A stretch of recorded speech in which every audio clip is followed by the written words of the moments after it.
Resistant plants.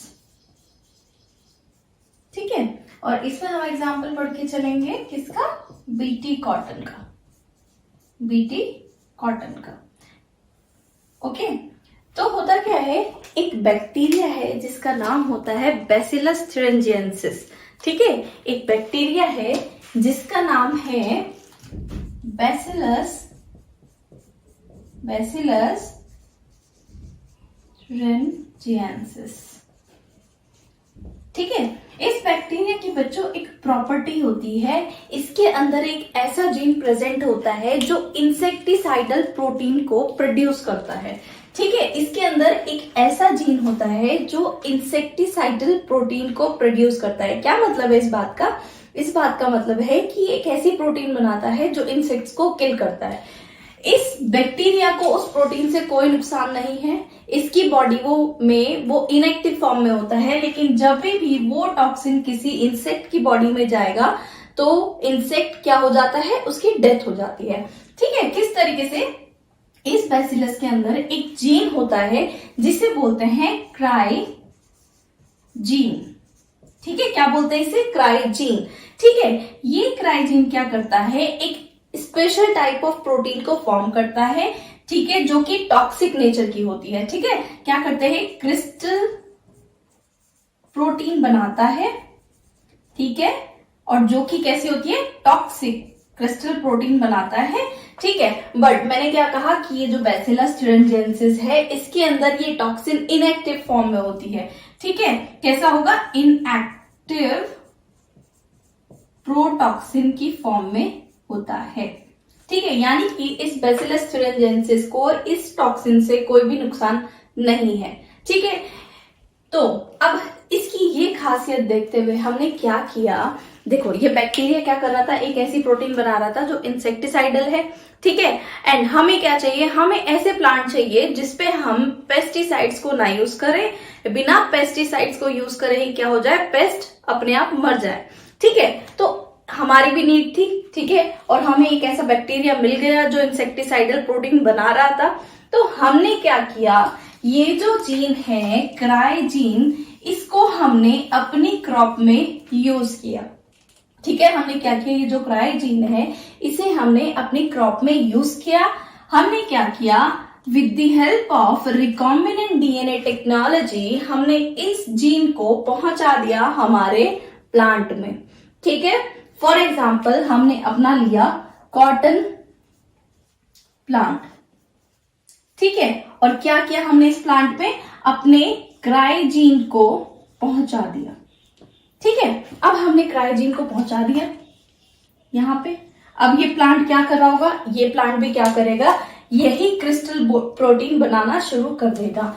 ठीक है, इस कॉटन प्लांट ने क्या किया, क्राइजीन की हेल्प से क्या किया, क्रिस्टल प्रोटीन को बनाना शुरू कर दिया, टॉक्सिक क्रिस्टल प्रोटीन, है ना। ठीक है, टॉक्सिक क्रिस्टल प्रोटीन को बनाना शुरू कर दिया। यहां पे भी ये प्रोटॉक्सिन की फॉर्म में ही बनता है। ठीक है, यहां पे भी क्या है, ये इनएक्टिव फॉर्म में बनता है। लेकिन अब क्या, जब भी कोई इंसेक्ट आएगा और इस प्लांट को खाएगा, इस प्लांट का कोई भी पार्ट आके जब भी इंसेक्ट क्या करेगा, कोई इंसेक्ट आया इस प्लांट को खाने लगा, तो अब क्या होगा, ये क्रिस्टल प्रोटीन कहां चली जाएगी, चली जाएगी इंसेक्ट की गट में। ठीक है, प्रोटॉक्सिन ingested by insects। ठीक है, इंसेक्ट ने क्या किया, इस प्लांट को खाने के साथ साथ क्या हुआ, उसकी बॉडी में ये टॉक्सिन पहुंच गया। ठीक है, नाउ अब होता क्या है, इंसेक्ट की गट में पहुंचने के बाद ये प्रोटॉक्सिन एक्टिवेट हो जाती है, एक्टिव टॉक्सिन। ठीक है, क्यों होता है ऐसे, क्योंकि क्या होता है, इंसेक्ट की गट में एल्कलाइन पीएच प्रेजेंट होता है जो इस प्रोटॉक्सिन को एक्टिव टॉक्सिन में कन्वर्ट कर देता है। ठीक है, क्या हुआ, due to alkaline pH of insect gut protoxin convert into active toxin.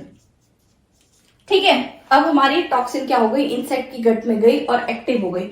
Insect की गट में पहुंचने के बाद क्या होता है, ये इंसेक्ट है हमारा, ठीक है, ये इंसेक्ट है, ये प्रोटीन इसने खाया, ये प्लांट इसने खाया और ये क्या हुआ, इसकी गट में पहुंच गया। ठीक है, ये प्रोटॉक्सिन यहां पे पहुंचने के बाद एक्टिव हो गई। एक्टिव होने के बाद क्या करती है, ये टॉक्सिन इसकी गट की एपिथेलियल सेल्स में क्या कर देती है, पोर्स क्रिएट कर देती है। ठीक है, क्या करती है, पोर्स क्रिएट कर देती है।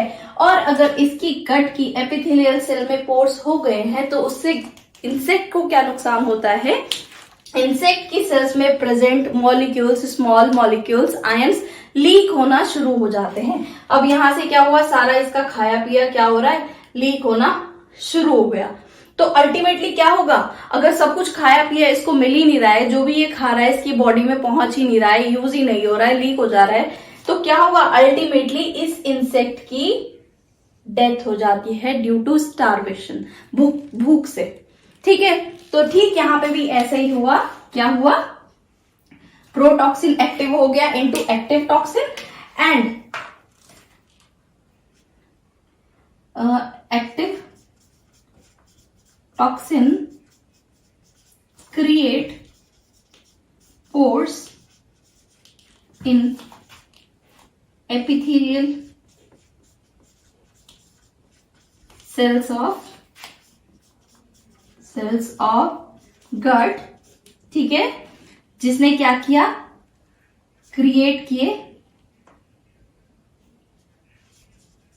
क्रिएट पोर्स एंड अल्टीमेटली इससे क्या हुआ, इंसेक्ट की डेथ हो गई। ठीक है, इससे क्या हुआ, अल्टीमेटली इंसेक्ट की डेथ हो गई। ठीक है, तो इस तरीके से क्या होता है, हम पेस्ट रेजिस्टेंट प्लांट्स को बनाते हैं with the help of BT gene. ठीक है, एक बार फिर से समझते हैं इसको, फिर से थोड़ा सा समझ के चलते हैं। एक बैक्टीरिया होता है जिसका नाम है बैसिलस थ्यूरिंजिएंसिस। इसके पास एक जीन होता है जिसे हम बोलते हैं क्राइजीन। ठीक है, क्राइजीन क्या करता है, एक टॉक्सिन बनाता है जो कि क्रिस्टल फॉर्म में होती है। ठीक है, बट इस इंसेक्ट में ये क्रिस्टल प्रोटीन इनएक्टिव फॉर्म में होती है। लेकिन अगर ये किसी वजह से किसी इंसेक्ट की बॉडी में पहुंच जाए, अगर कभी ये बैक्टीरिया को इंसेक्ट खा जाए तो क्या होगा, ये टॉक्सिन वहां एक्टिव हो जाती है और उस इंसेक्ट को किल कर देती है।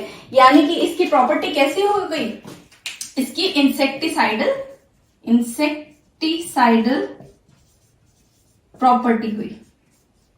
ठीक है, क्या करता है, ये इंसेक्ट्स को किल कर देता है। इसी की इस खासियत देखते हुए हमने क्या किया, इस बीटी जीन को क्या कर दिया, रिकॉम्बिनेंट डीएनए टेक्नोलॉजी की हेल्प से कॉटन प्लांट में भेज दिया। ठीक है, अभी हमने एग्जांपल कॉटन प्लांट लिया है, लेकिन ऐसा नहीं है सिर्फ कॉटन में ही भेजा गया, बहुत सारे प्लांट्स में हमने इसे यूज किया है। जैसे कि बीटी ब्रिंजल बनाने में हमने यूज किया है, BT tomato, BT potato, BT rice. ठीक है, तो यहाँ पे हम एग्जाम्पल लेके चल रहे हैं कॉटन प्लांट का। ठीक है, हमने यहाँ पे पहुंचा दिया इस बीटी जीन को, बीटी जीन को, ठीक है, क्राइजीन को। ठीक है, तो अब इसने क्या किया, इस कॉटन प्लांट की बॉडी में ये क्राइजीन क्या करता है, टॉक्सिक क्रिस्टल प्रोटीन या फिर बीटी टॉक्सिन को प्रोड्यूस करना शुरू कर देता है। ठीक है, यहां पे भी ये क्या होता है, इनएक्टिव फॉर्म में होता है, यानी प्रोटॉक्सिन फॉर्म में होता है। लेकिन जब भी इस प्लांट को कोई इंसेक्ट आके खाना शुरू करता है, कोई भी इस प्लांट का पार्ट खाना शुरू करता है, तो क्या होता है, ये टॉक्सिन उसकी बॉडी में पहुंच जाता है प्लांट के साथ। ठीक है, प्लांट के साथ उसकी बॉडी में पहुंचने के बाद क्या होता है, ये जो प्रोटॉक्सिन होता है ये इंसेक्ट की बॉडी में पहुंचने के बाद एक्टिव हो जाता है due to alkaline pH of gut. ठीक है, due to alkaline pH of insects gut. ठीक है, इंसेक्ट की गट में एल्कलाइन पीएच था जिसने क्या किया, इस प्रोटॉक्सिन को टॉक्सिन में कन्वर्ट कर दिया। ठीक है, नाउ अब क्या है, ये टॉक्सिन एक्टिव फॉर्म में हो गया, जिसने क्या किया, इस इंसेक्ट की गट में क्या कर दिए, छोटे छोटे पोर्स क्रिएट कर दिए। ठीक है, जिससे क्या हुआ, जो भी इसका खाया पिया था वो सब ये यूटिलाइज ही नहीं कर पाया, लीकेज होना शुरू हो गया सेल्स में, ठीक है, मॉलिक्यूल्स आयन सब लीक होने शुरू हो गए। तो भूख के कारण ये इंसेक्ट अल्टीमेटली मर जाता है। ठीक है, तो इस तरीके से क्या होता है, हम पेस्ट रेजिस्टेंट प्लांट बनाते हैं। ठीक है, यहां पे अगर हम बात करें कि कौन कौन से इंसेक्ट्स पे ये क्राइजीन वर्किंग है, तो हम यहां पे पढ़ते हैं 3 इंसेक्ट्स की बारे में। पहला है आपका लेपिडोप्टेरन्स, दूसरा है कॉलियोप्टेरन्स, थर्ड है आपका डायोप्टेरन्स। ठीक है, आपके लेपिडोप्टेरन्स के अंदर आता है आर्मी वॉर्म, टोबैको, बर्डवॉर्म। ठीक है, कॉलियोप्टेरन्स में आपके आते हैं बीटल्स, एंड डायोप्टेरन्स के आते हैं फ्लाइज एंड फ्लाइज आती है एंड मॉस्किटोस। ठीक है, यहां पे एक बात समझने लायक है बच्चों कि बेसिलस में बहुत सारे क्राइजीन्स प्रेजेंट हैं। हम डिफरेंट क्राइजीन्स को डिफरेंट इंसेक्ट के लिए यूज करते हैं। ठीक है, क्या है, हम डिफरेंट क्राइजीन को डिफरेंट इंसेक्ट्स के लिए यूज करते हैं। फॉर एग्जाम्पल हम लेके चलते हैं cry 1AC and cry 2AB। ठीक है, तो बेसिलस के ये 2 जीन यूज होते हैं आपके कॉटन बॉल वॉर्म के लिए। ठीक है, एंड इसका एक जीन है क्राई 1AB, ये आपका यूज होता है फॉर कॉर्न बोरर। ठीक है, तो इस तरीके से क्या करते हैं, हम डिफरेंट क्राइजीन्स को डिफरेंट इंसेक्ट्स के लिए यूज करते हैं। ठीक है, नाउ अब हम समझते हैं आरएनए इंटरफेरेंस को कि आरएनए इंटरफेरेंस क्या होता है।